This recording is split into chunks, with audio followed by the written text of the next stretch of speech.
kembali lagi bersama saya Girias Retnandalas yang akan menemani Anda selama beberapa menit ke depan untuk membahas putar dunia investasi edisi Selasa 18 Juli 2023. Berita pertama pada hari ini, indeks harga saham gabungan terpantau melemah pada perdagangan Senin. Indeks ditutup turun tipis 0,04% atau setara 2,43 poin. Sepanjang perdagangan, indeks komposit bergerak di rentan harian 6.867,14 hingga 6.931,27. Sektor kesehatan memimpin pelemahan dengan koreksi 0,83% dan diikuti sektor barang konsumen primer yang melemah 0,64%. Kapitalisasi pasar tercatat berada pada posisi 9.000,9 triliun rupiah dengan volume saham yang diperdagangkan sebanyak 20,41 miliar unit. Adapun nilai transaksi tercatat sejumlah 9,7 triliun rupiah. Beberapa saham berkapitalisasi pasar besar yang ikut membebani laju gerak IHSG antara lain saham PT Astra International yang melemah 1,11%. Lalu ada saham PT Telkom Indonesia turun 0,51%.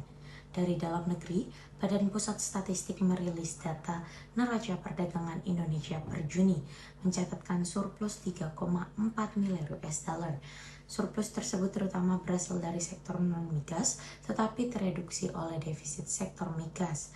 Adapun sepanjang semester 1, Indonesia membukukan surplus 19,9 miliar US dollar, namun nilainya lebih rendah 5,06 miliar US dollar. Di sisi lain, perombakan Kabinet Indonesia Maju untuk sisa masa jabatan periode tahun 2019 hingga 2024 juga turut menjadi sorotan pelaku pasar. Sementara itu, bursa global terpantau beragam. Laju bursa Amerika Serikat terjadi setelah Wall Street cenderung mencetak kenaikan yang stabil sejak awal pekan lalu. Selain itu, pelemahan juga terbebani oleh penurunan saham bank dan keuangan setelah rilisnya sebagian laporan keuangan kuartal 1. Namun secara pekanan, indeks saham utama Amerika Serikat membukukan kenaikan mingguan yang solid, merespon data inflasi Amerika Serikat yang mendorong optimisme bahwa Federal Reserve Amerika Serikat semakin mendekati akhir siklus kenaikan suku bunga. Kemudian, dari China perekonomiannya terpantau naik 6,3% pada kuartal 2. Angka terbaru itu juga terdistorsi oleh basis perbandingan yang lebih rendah pada periode serupa tahun sebelumnya. Ketika Shanghai dan kota-kota besar lainnya masih dikunci secara ketat. Berita selanjutnya datang dari proyeksi IHSG. Indeks harga saham gabungan pada Senin bergerak landai sepanjang perdagangan awal pekan ini. IHSG pun ditutup dengan pelemahan tipis 0,04%. Di tengah pelemahan, indeks investor asing mencatatkan net buy sebesar 1,2 triliun rupiah. Associate Director of Research and Investment Pilar Mas Investindo Sekuritas Maximilianus Nicodemus mengatakan pelemahan IHSG akibat sentimen eksternal yaitu pertumbuhan ekonomi Cina yang melambat menjadi 6,3%, berada di bawah ekspektasi pasar 7,3%. Alhasil, pergerakan bursa regional Asia tertahan di zona merah. Pasar saham menilai perlambatan pertumbuhan Cina mengindikasikan kerapuhan pemulihan ekonomi setelah pandemi, sehingga ada potensi pemerintah Cina akan melakukan langkah stimulus lanjutan. Dari dalam negeri, pergerakan IHSG juga dipengaruhi oleh surplus neraca perdagangan sebesar 3,45 US dollar pada bulan Juni. Akumulasi surplus perdagangan dari Januari hingga Juni mencapai 19,93 US dollar. Pasar melihat bahwa surplus neraca perdagangan ini memberikan kontribusi positif dalam menjaga ketahanan eksternal ekonomi Indonesia. Menurutnya, sentimen ini masih dapat mempengaruhi pergerakan IHSG. Jadi, IHSG berpeluang mengalami pelemahan dengan rentan pergerakan 6.835 hingga 6.900. Di sisi lain, pasar juga akan mencermati sejumlah data global seperti data penjualan retail, data produksi industri Amerika Serikat.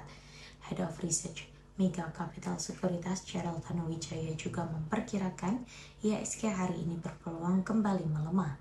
IHSG diprediksi akan bergerak di rentan 6.820 hingga 6.900. Secara teknikal, IHSG diakhiri pola shooting star setelah menyentuh area sekitar resisten di 6.930. Menurut Cheryl, rilis data PDB Cina yang berada di bawah perkiraan pasar dan turunnya neraca perdagangan Indonesia menjadi sentimen negatif. Cheryl merekomendasikan sejumlah saham untuk dicermati pada perdagangan hari ini, yakni BP, TPIA, dan juga Wika. Sedangkan Niko menyarankan investor mencermati saham HRUM, APLN, dan juga BP. Beralih pada sektor komoditas, harga emas dunia terpantau bervariasi pada perdagangan awal pekan, seiring turunnya indeks dolar Amerika Serikat.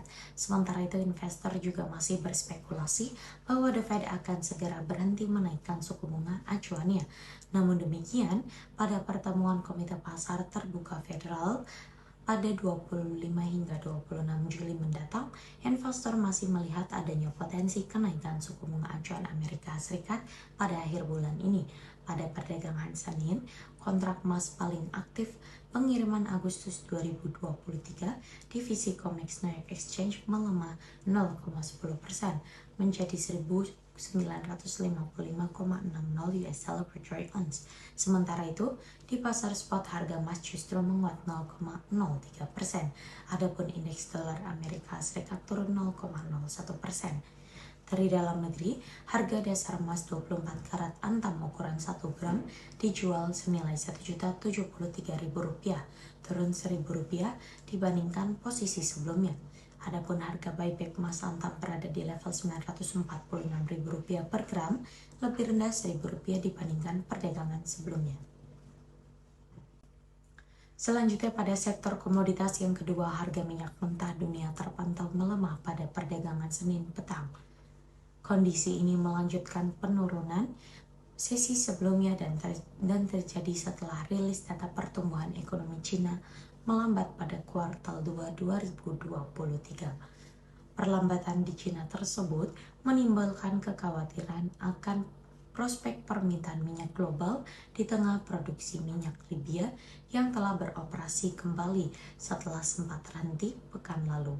Pada perdagangan Senin 17 Juli, harga minyak West Texas Intermediate untuk pengiriman September 2023 sebesar 74,51 US dollar per barel di New York Mercantile Exchange, turun 1,21% dibandingkan sehari sebelumnya.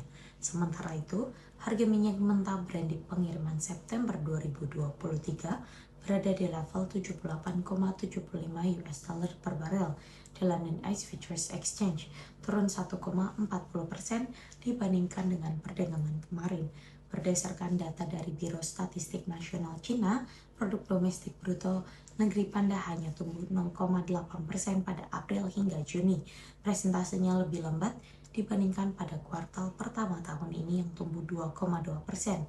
Di sisi lain, 2 dari 3 ladang minyak Libya dengan total kapasitas produksi 370.000 barel per hari yang sempat ditutup telah melanjutkan kembali produksinya pada Sabtu malam waktu setempat. Hal itu diperkirakan meningkatkan kembali pasokan minyak global.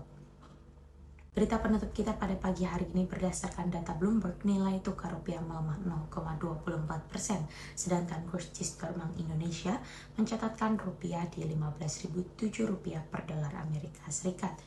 Nilai tukar rupiah terhadap dolar Amerika Serikat berpotensi melanjutkan pelemahan pada Selasa. Kepala Ekonom Bank Permata Joshua Pardede mengatakan pelemahan rupiah akan terjadi apabila sentimen kekhawatiran terhadap perekonomian Cina terus berlanjut.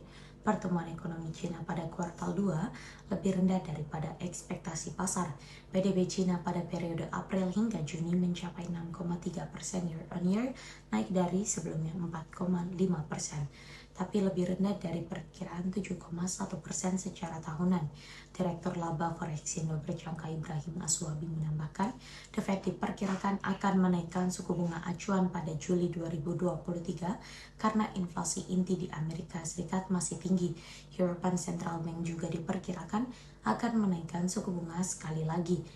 Ibrahim memperkirakan rupiah fluktuatif tapi ditutup melemah di 14.930 hingga 15.070 pada Selasa. Joshua memprediksi rupiah ditutup di 14.950 hingga 15.050. Berita tersebut sekaligus menjadi berita penutup kita pada perjumpaan kali ini. Saya Gadis Ratnandalas pamit undur diri. Sampai jumpa.